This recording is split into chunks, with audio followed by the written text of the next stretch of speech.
Selanjutnya terkait dengan rencana utang ke negara asing untuk pembelian alutsista yang mencapai 1.760 triliun ini yang sistem pembayarannya akan dicicil selama 28 tahun. Bagaimana pandangan Anda terhadap skema dan juga mungkin utang ke luar negeri dari pembelian alutsista ini? Begini, mau berapa tahun pun dipakai hutangnya, kalau menurut saya pernyataan beliau tuh ada yang salah. Karena kalau kita baca ya, saya kan sudah baca rencernya Mbak ya. Kalau kita baca di situ, sebenarnya hutang itu dibayar lucu gitu. 13 miliar dolar dihitung selama 5 renstra, berarti 25 tahun, bukan 28 tahun. Itu koreksi saya pertama gitu. Tapi mungkin saja beliau bagian renstra berbeda, kan saya nggak tahu ya. Nah, kemudian kalau beliau bicara soal itu, kita tuh mesti ingat. Itu yang kembali saya bilang, kalau kita mesti bayar dalam rentang demikian waktu, kita itu harus melihat bahwa ada faktor lain. Usia pakai, perkembangan teknologi, relevansi teknologi. Semisal tadi usia pakai pesawat tempur itu kan 25-40 tahun. Apakah kemudian di usia 12-20 tahun kemudian dia harus midlife upgrade kan? Nah, apakah midlife upgrade ini sudah masuk ke dalam angka itu? Itu mesti dijelaskan. Kemudian berapa total anggaran ini masuk ke riset? Berapa total anggaran ini masuk ke TOT, Transfer of Technology? Jangan lupa juga berapa total anggaran ini masuk ke industri pertahanan nasional. Karena Undang-Undang Industri Pertahanan itu mewajibkan dalam semua kontrak pembelian alutsista, kita harus juga menghidupkan local content, menghidupkan juga apa yang disebut industri pertahanan swasta dan industri pertahanan dalam negeri. Jadi nggak bisa nih kita sekarang beli polos aja gitu. Dan itu termasuk ya Mbak ya, R&D-nya, TOT-nya, terus kemudian tadi local content, kemudian bagaimana kelibatan Inhan terkait BUMN, BUMS, dan lagi juga sebenarnya adalah bagaimana impact pada ekonomi.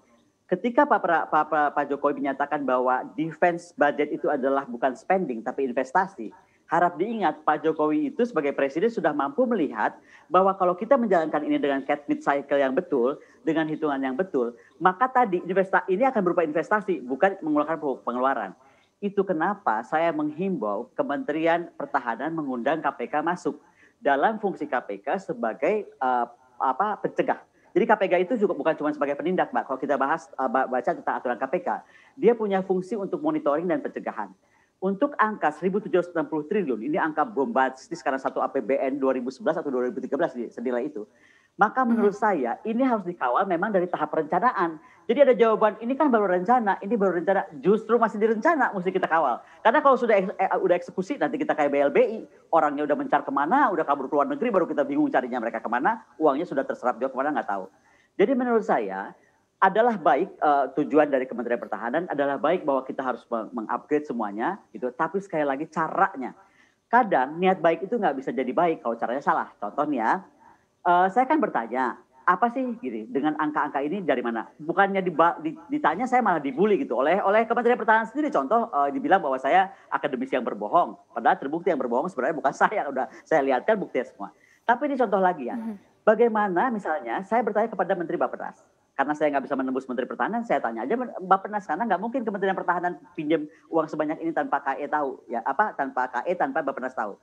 Dan Pak Menteri Bappenas telepon saya bilang, Mbak, saya tuh bisa hitung dan saya terangkan ya dengan baik dan dengan tenang, dengan ketawa-ketawa dia terangkan bagaimana 20 miliar dolar yang harus sudah dialokasikan, Mbak. Kalau Mbak baca registranya, 20 miliar dolar itu sudah ada uangnya.